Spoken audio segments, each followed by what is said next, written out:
Good morning students. आज class 12th की physics में आपको न्यूमेरिकल्स पढ़ाऊंगा जो कि इंटेंसिटी ऑफ इलेक्ट्रिक फील्ड यानी वैद्युत क्षेत्र की तीव्रता पर आधारित होंगे।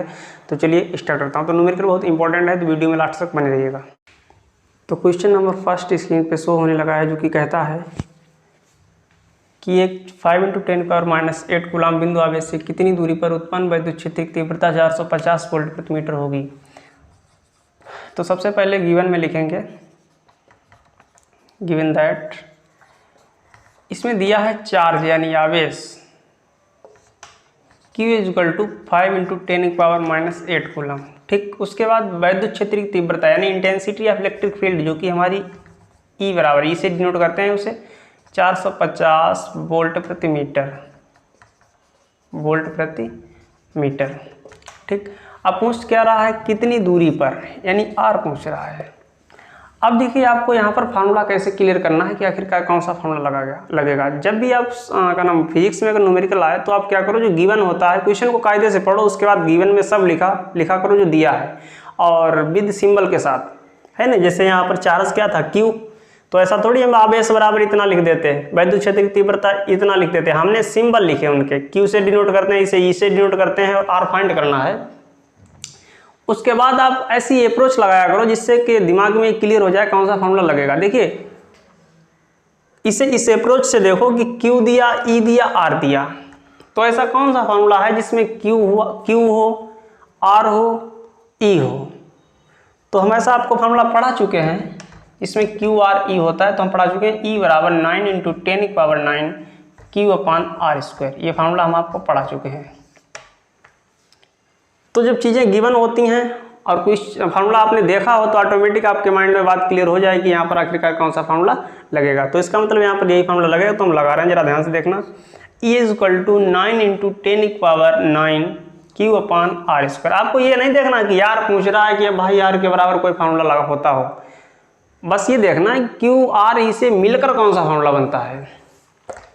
अब हमें यहाँ से R की वैल्यू फाइंड करनी है, तो अगर हम मैथमेटिकल कैलकुलेशन के हिसाब से इसे सॉल्व करें, देखिए R इधर आएगी तो E इधर आएगा। ये आपको थोड़ा फास्ट करना है, ठीक, आप इंटर में आ चुके हो। R इधर आएगी तो E इधर आएगा, है ना। तो हम इस टाइप से इसे लिख सकते हैं 9 × 10⁹ Q/R²। जब इधर आया तो E इधर कहीं। ठीक, अब देखिए वैल्यू पुट करेंगे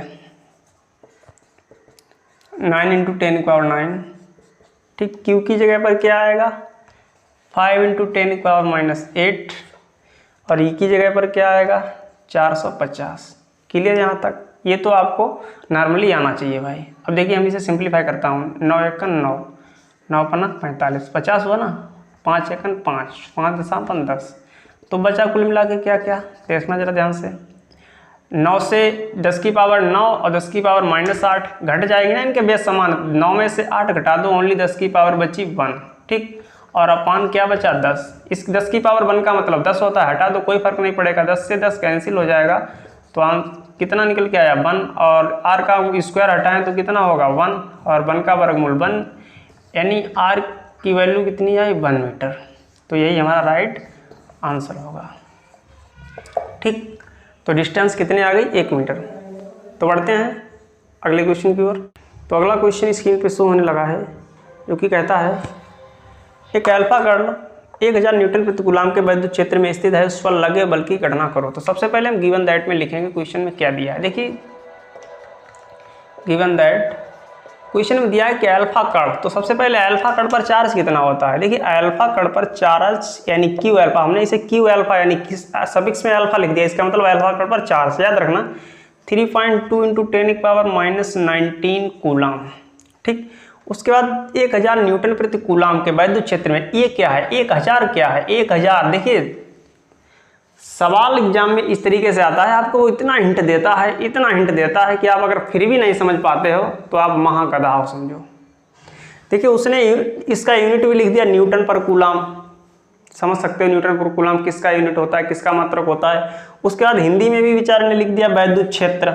अभी आपको दो तरीके से समझाने की कोशिश कर रहा है कि भाई समझो, न्यूटन प्रति कूलाम से समझ लो या फिर वैद्युत क्षेत्र से समझ लो। अभी अगर आपका माइंड काम नहीं कर रहा तो समझो गए। तो देखिए हम यहाँ से समझेंगे न्यूटन प्रति कूलाम किसका मात्रक होता है? ई का। और वैद्युत क्षेत्र किसे कहते हैं? ई को कहते हैं। इसका मतलब 1000 क्या है? ई है। 1000 क्या है? ई है ना। तो हम यहाँ पर लिखेंगे ई इजक्वल टू 1000 न्यूटन पर कूलम। ठीक, उस पर लगे बल की गणना करो। बल पूछ रहा है, बल किससे इंडिकेट करते हैं? एफ से, तो एफ पूछ रहा है। अब यहाँ पर इस अप्रोच से सवाल को देखना है कि यहाँ पर दिया क्या क्या, Q दिया, E दिया, F दिया, तो ऐसा कौन सा फार्मूला है जिसमें Q, F, E आता हो? तो हम आपको पढ़ा चुके हैं, ऐसा फार्मूला होता है F is equal to QE। F is equal to QE, ये आपको हम पढ़ा चुके हैं, जिसमें F दिया हो, Q दिया हो, E दिया हो।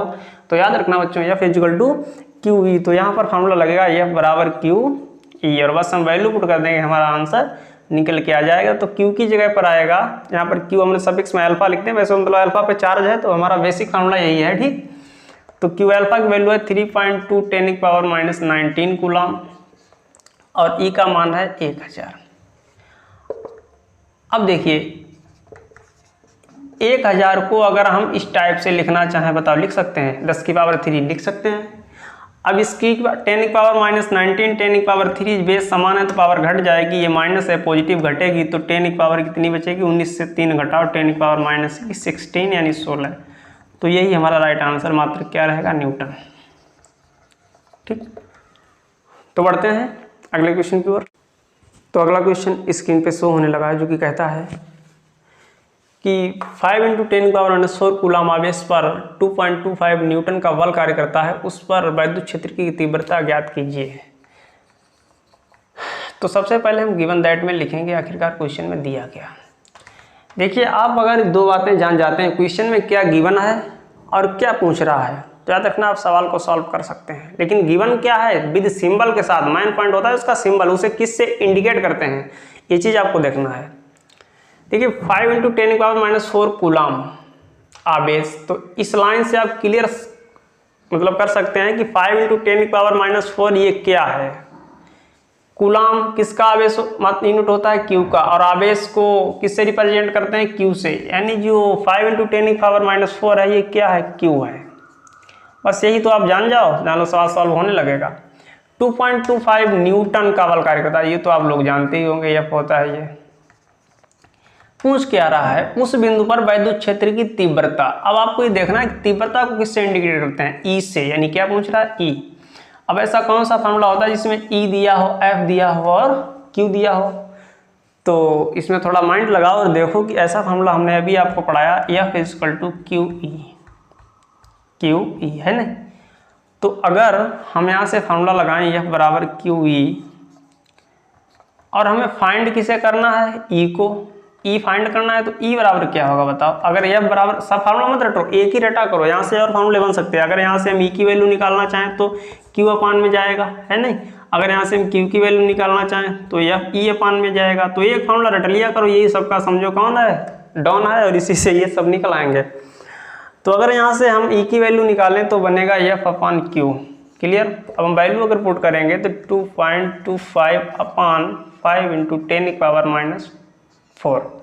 अब सवाल सॉल्व करने की आपको एक ट्रिक बताएं। जब भी कभी सवाल सॉल्व करते टाइम कैलकुलेशन के अंदर संख्याओं के मध्य में कहीं पर भी, आगे पीछे बीच में कहीं पर भी अगर पॉइंट लगा हो तो हमेशा संख्या को पॉइंट से फ्री कर लिया करो, जिससे कि सवाल बहुत ईजी हो जाता है, सवाल को का नाम सॉल्व करने में आसानी हो जाती है। कैसे, जरा ध्यान से देखना। यहाँ पर 2.25 अगर यहाँ से पॉइंट हट जाए तो थोड़ी आसानी हो जाएगी। हालांकि हम इसे सॉल्व कर देंगे, लेकिन आपको समझ में नहीं आएगा, इस वजह से हम आपको कुछ इजी तरीके से बताना चाहता हूँ। तो देखिए, जब भी पॉइंट, संख्या को पॉइंट से फ्री किया करो तो पॉइंट हमेशा किधर हटाया करो? राइट साइड में। किधर? राइट साइड में। जब पॉइंट राइट साइड में हटेगा, याद रखना पावर कितनी निगेटिव में बढ़ेगी। किस में बढ़ेगी? निगेटिव में। अब पॉइंट राइट साइड में कितने अंक चला? 1 2, तो पावर हो जाएगी 10 की पावर -2। अपान में क्या रहा? 5 × 10 की पावर -4। अब देखिए 5 से अगर हम 225 में भाग दें तो आसानी से भाग चला जाएगा। 5 चौके 20 और 5 25 चला गया, है नहीं। अब ये पावर जो बटे में है ये ऊपर जाएगी, प्लस में हो जाएगी, तो 10 की पावर -2, 10 की पावर प्लस की -4 है, प्लस की 4 हो जाएगी। अब इसका बेस 10, इसका भी बेस 10, ये पावर प्लस, ये पावर -2। जब बेस समान हो तो पावर जुड़ती हैं, तो ये -2 ये +2, तो माइनस प्लस घटाएंगे तो 4 में से 2 घटा दो, ये कितना हो जाएगा 2। ठीक, तो यही हमारा राइट आंसर। और यूनिट इसका क्या रहेगा, ई निकाला जा रहा है न्यूटन प्रति कूलम। क्लियर। तो आज के लिए इतना ही। वीडियो अगर अच्छा लगा तो प्लीज़ वीडियो को लाइक करना, ज़्यादा से ज़्यादा शेयर करना, और चैनल पर नए हो तो चैनल को सब्सक्राइब कर लेना, और कमेंट में ज़रूर बताना वीडियो लगा कैसा। और फिजिक्स या मैथ के अंदर कोई भी कहीं पर भी अगर आपको प्रॉब्लम आ रही हो तो कमेंट में ज़रूर बता दिया करना, मैं आपकी प्रॉब्लम को 110% सॉल्व करने की कोशिश करूँगा। Thanks for watching.